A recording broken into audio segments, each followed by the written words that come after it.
ঢাকা বিশ্ববিদ্যালয় এবং ঢাকা কেন্দ্রিকতা বন্ধ করে দেশের সকল ক্ষমতা বিকেন্দ্রীকরণের দাবিতে রাজশাহী বিশ্ববিদ্যালয় এলাকায় রেলপথ অবরোধ করেছে শিক্ষার্থীরা। বুধবার সকাল 11টা থেকে প্রায় 3 ঘন্টা রেল লাইন অবরোধ করে তারা। এ সময় তারা 3 দফা দাবি তুলে ধরেন।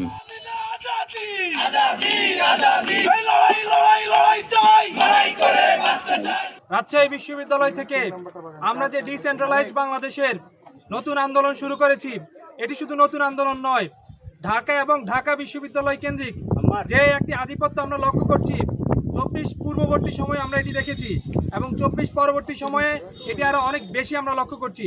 যার কারণে রাজশাহী বিশ্ববিদ্যালয়ের শিক্ষার্থীরা নয়, শুধু সারা দেশেই আমাদের সাথে একাত্মতা পোষণ করে বিভিন্ন প্রতিষ্ঠানের শিক্ষার্থীরা আমাদের এই আন্দোলনে অংশগ্রহণ করেছেন এবং আমাদের এই আন্দোলনে একাত্মতা পোষণ করেছেন। সম্মানিত উপস্থিতি, আজকে যে ডিসেন্ট্রালাইজড বাংলাদেশ এবং বাংলাদেশের সকল স্টেটকে তার পূর্ণ অধিকার ও মর্যাদা নিশ্চিতকরণের লক্ষ্যে আমরা কিছু সুনির্দিষ্ট দাবি প্রণয়ন করেছি। দাবি নম্বর 1, রাজশাহী বিশ্ববিদ্যালয়, চট্টগ্রাম বিশ্ববিদ্যালয়, জাহাঙ্গীরনগর বিশ্ববিদ্যালয়, জগন্নাথ বিশ্ববিদ্যালয়, 7 কলেজ, প্রাইভেট বিশ্ববিদ্যালয় সমূহ, জাতীয় বিশ্ববিদ্যালয় এবং মাদ্রাসা সহ বাংলাদেশের সকল স্টেটদের যোগ্যতার ভিত্তিতে রাষ্ট্র সংস্কারে অংশগ্রহণ নিশ্চিত করতে হবে। দাবি নাম্বার 2, সংস্কার কমিশন, পিএসসি, ইউজিসি সহ রাষ্ট্রীয় সকল গুরুত্বপূর্ণ প্রতিষ্ঠান ও সংস্থাগুলো পুনর্গঠন করে সবার অংশগ্রহণ নিশ্চিত করতে হবে। দাবি নাম্বার 3, ডিসেন্ট্রালাইজড বাংলাদেশ গঠনে দ্রুত সময়ের মধ্যে একটি রূপরেখা প্রণয়ন করতে হবে।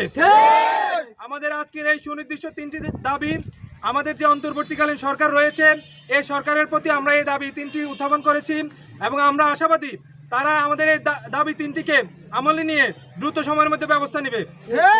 পরবর্তী কর্মসূচি আগামীকাল যেহেতু আমাদের প্রিয় প্রতিষ্ঠান চট্টগ্রাম বিশ্ববিদ্যালয়ের ভর্তি পরীক্ষা রাজশাহী বিশ্ববিদ্যালয়ে অনুষ্ঠিত হবে, তাই জনভোগান্তির কথা চিন্তা করে আমরা আমাদের আন্দোলন দিনে না করে আমরা সন্ধ্যা 7টায় জওয়া চত্বরে আমাদের পরবর্তী কর্মসূচি ঘোষণা করছি। জুলাই বিপ্লবে ফ্যাসিবাদের প্রতিরোধের দুর্গ হিসাবে গড়ে উঠেছিল প্রত্যেকটা স্টেট।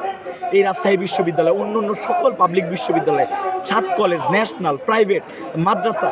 কিন্তু যখন নতুন বাংলাদেশে যখন রাষ্ট্রের বিভিন্ন জায়গায় প্রতিনিধি দেওয়ার প্রয়োজন পড়লো, ইউজিসি, পিএসসি মেম্বার, বিভিন্ন সংস্কার কমিশনের প্রতিনিধি, বিভিন্ন বিশ্ববিদ্যালয় ভিসি প্রশাসন, উপদেষ্টার পিএস, সকল জায়গায় স্টেট একক আধিপত্য, আবার সেই ঢাকা এবং ঢাকা বিশ্ববিদ্যালয় কেন্দ্রিক একটা আধিপত্যবাদের আবার একটা ব্যাপার চলে আসলো। বিপ্লবের 7 মাস পরে আমাদের আবারও মাঠে নামা লাগতেছে।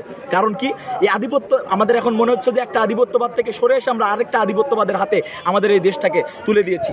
আমরা চাই ডিসেন্ট্রালাইজ বাংলাদেশ, আমরা চাই পাহাড় থেকে সমতল, প্রান্তিক থেকে প্রান্তিক অঞ্চলের যেখানে যেই যোগ্য মানুষটা আছে তাকে সেখান থেকে এনে মূল্যায়িত করতে হবে। যদি আমার রাজশাহী বিশ্ববিদ্যালয়ের একজন শিক্ষক, একজন শিক্ষার্থী যদি থাকে যে বিভিন্ন সংস্কার কমিশনে প্রতিনিধিত্ব করার মতো, একজন শিক্ষক যদি থাকে যে ইউজিসি পিএসসিতে প্রতিনিধিত্ব করার মতো, তাহলে তাকে সেই জায়গায় মূল্যায়িত করতে হবে। আর যদি তারা এটা প্রমাণ করতে পারে যে হ্যাঁ আমাদের রাজশাহী বিশ্ববিদ্যালয় সহ অন্য পাবলিক বিশ্ববিদ্যালয় বা অন্য স্টেটরা প্রতিনিধিত্ব করার যোগ্য না, তাহলে সেটা আমাদেরকে প্রমাণ দিক, তাহলে আমরা এখান থেকে মাঠ থেকে সরে দাঁড়াবো। আদারওয়াইজ আবার যদি একটা জুলাই আনা লাগে আমরা সেটার জন্য প্রস্তুত আছি ইনশাআল্লাহ।